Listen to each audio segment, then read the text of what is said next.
Sugeng Dalu rencang-rencang, selamat datang di Semadalu. Semadalu kembali hadir malam hari ini untuk menceritakan kisah dan pengalaman menyeramkan yang terjadi di Cirebon dan sekitarnya. Namun sebelum kita lanjutkan Semadalu malam hari ini, pastikan kamu sudah menekan tombol subscribe, berikan like-nya, tuliskan komentarmu, nyalakan lonceng notifikasi, dan share di sosial mediamu agar lebih banyak yang mendengarkan podcast ini. Kisah malam hari ini terjadi sekitar tahun 2017. Kisah ini dialami oleh salah satu rekan kerja saya, Amel namanya, yang pada saat itu baru saja lulus dari sekolah dan akhirnya merasakan terjun ke dunia kerja untuk pertama kalinya di salah satu resto di salah satu mall tertua di Cirebon. Resto ini sebenarnya punya cabang juga di mall lain di Cirebon. Pada saat itu memang namanya kurang terlalu terkenal. Namun dewasa ini semakin banyak orang yang menjadikan resto tersebut menjadi tempat makan favorit mereka ketika kebetulan sedang bermain atau berjalan-jalan di mall tersebut. Saat ini tempatnya sudah direnovasi. Kata Amel, dulu tempatnya bisa dibilang angker. Lokasi resto ini ada di lantai 2 mall tersebut. Dan karena bentuk mallnya sedikit melingkar, dan kebetulan resto itu persis ada di lingkaran tersebut, maka bentuknya menjadi sedikit melengkung. Amel sempat menceritakan dan menggambarkan dengan jelas seperti apa bentuk resto tersebut sebelum direnovasi seperti sekarang. Karena kata Amel, bentuk dulu dan sekarang sudah cukup berbeda. Dulu sebelum direnovasi, ketika masuk ke dalam resto akan ada tiang besar dengan meja greeter. Jika ke arah kiri akan terlihat kitchen, kasir, wastafel, dan juga gudang. Gudang kecil ini, kata Amel, benar-benar kecil, hanya cukup untuk menyimpan alat-alat kebersihan.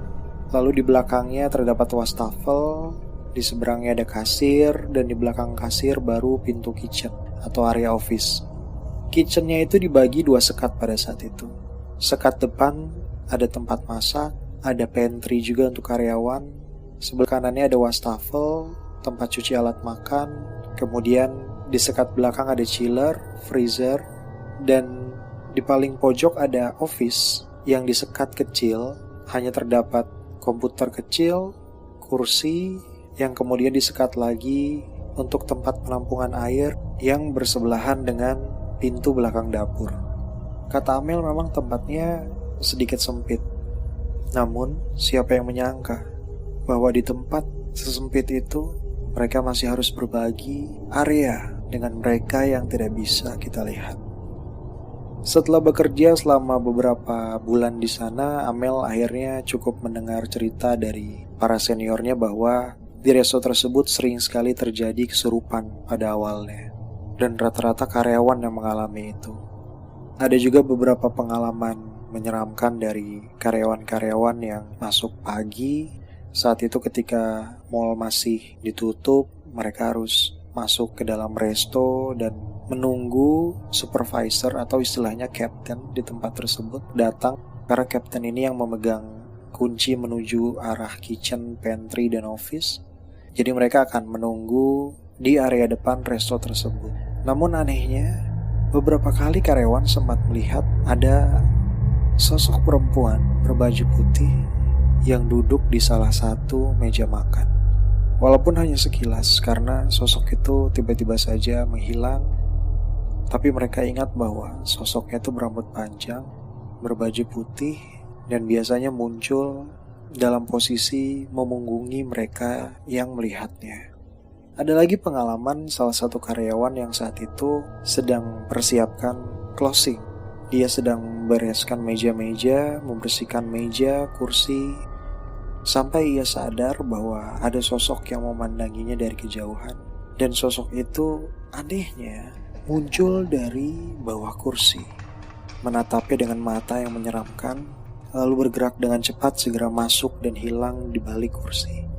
Walaupun emang agak aneh karena kursi tersebut memiliki celah di bawahnya yang sangat sempit, yang mungkin hanya cukup untuk dimasuki dengan satu tangan.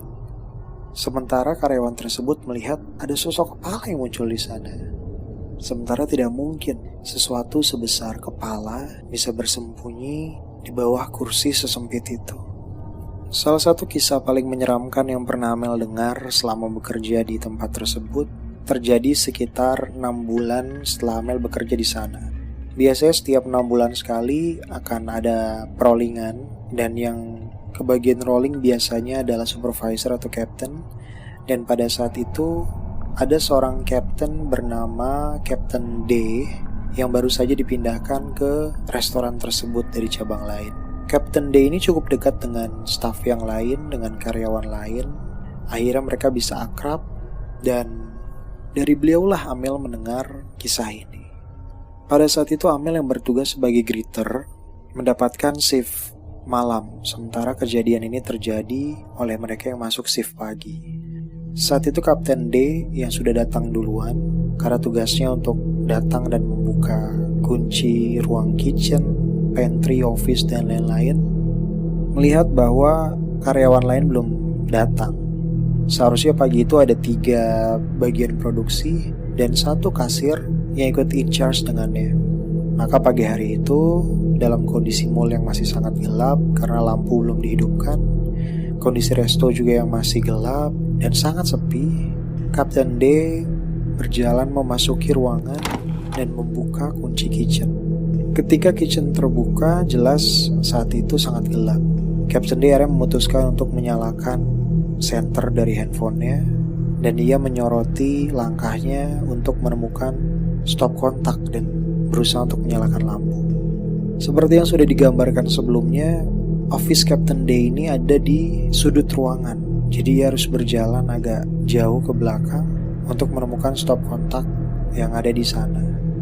Dan pada saat itulah ketika Captain D menyorot area sekitarnya dengan senter dari handphonenya, ia sempat menyorot CPU komputer office dan ia kaget setengah mati ketika ia menyadari bahwa ia melihat sepasang kaki yang sedang duduk di atas CPU komputer. Dilihat dari bentuknya, kaki itu termasuk kecil, sepertinya kaki wanita. Belum sempat menyorot bagian lainnya, Captain D yang panik langsung berteriak kencang dan berlari keluar dari area office dan kitchen, tanpa sadar bahwa ternyata karyawan yang lain sudah menunggu di area depan karena mereka menyangka bahwa Captain D saat itu masih belum datang. Akhirnya dengan nafas tersengal-sengal, Captain D menceritakan apa yang beliau lihat, dan setelah itu Captain D kembali masuk ke ruangan ditemani oleh karyawan lainnya untuk menyalakan lampu dan mulai beraktivitas seperti biasa. Mungkin cerita dan pengalaman dari Kapten D ini selamanya akan selalu diingat oleh beliau. Karena persis sehari setelahnya, kebetulan pada saat itu ada audit yang memang rutin dilaksanakan di resto tersebut. Dan pada saat itu, setelah mengaudit cabang lain di mall yang berbeda, auditor yang berjumlah 1 orang ini kemudian datang ke resto tempat Amel bekerja tersebut. Karena beliau baru datang sore, maka proses audit berlangsung sampai malam dan sudah tutup toko. Saat itu staf dan karyawan, termasuk Amel salah satunya, itu sedang proses closing, sedang mengelap-ngelap alat makan, sedang mereka omset harian, membersihkan sisa makanan dan lain-lain. Dari area depan resto, Amel bisa mendengar bahwa Kapten D yang saat itu juga sedang bertugas sedang ngobrol asik dengan auditor tersebut, dan dari kejauhan Amel bisa mendengar bahwa Kapten D sedang menceritakan pengalaman menyeramkannya yang baru saja beliau alami kemarin pagi. Dan persis ketika itu, Amel yang sedang mengelap alat makan di area kasir yang berdekatan dengan gudang penyimpanan alat kebersihan tersebut mendengar ada suara perempuan. Entah suaranya menangis atau tertawa, Amel kurang jelas. Tapi yang jelas suara tersebut terdengar lumayan keras sampai bisa didengar oleh semua karyawan yang ada di sana. Mendengar itu Amel langsung lari ke area greeter, diikuti oleh yang lain sambil mereka bertanya-tanya, suara siapa itu? Kapten D dan auditor tersebut pun kaget saking tidak percayanya pada apa yang baru aja mereka dengar. Wah, ternyata sosoknya dengar, kata Kapten D. Sosoknya senang kita ceritain. Dan akhirnya sejak saat itulah ada semacam rules tidak tertulis di antara karyawan resto untuk tidak menceritakan hal-hal atau pengalaman menyeramkan yang terjadi di resto tersebut saat mereka ada di sana. Karena mereka cukup yakin jika mereka membicarakannya, akan selalu ada yang mendengarkan cerita-cerita mereka dan selalu tertarik untuk bergabung dan menunjukkan eksistensinya. Entah karena alasan apa, apakah karena memang mallnya yang sudah terlalu tua dan terlalu banyak menyimpan kisah-kisah misterius, atau mungkin karena ada hal lain seperti penunggu dari mall tersebut yang juga kerap kali diceritakan oleh customer di resto Amel bahwa mereka melihat sesuatu di sana. Tapi yang pasti, bagi karyawan mall tersebut sudah tidak aneh mendengar kisah-kisah mistis di area mall tersebut. Karena memang sepertinya bukan hanya resto Amel yang cukup angker, namun tenan-tenan lain di mall tersebut pun sepertinya merasakan hal yang sama. Adakah di sini yang bekerja di mall dan memiliki pengalaman gaib seperti Amel?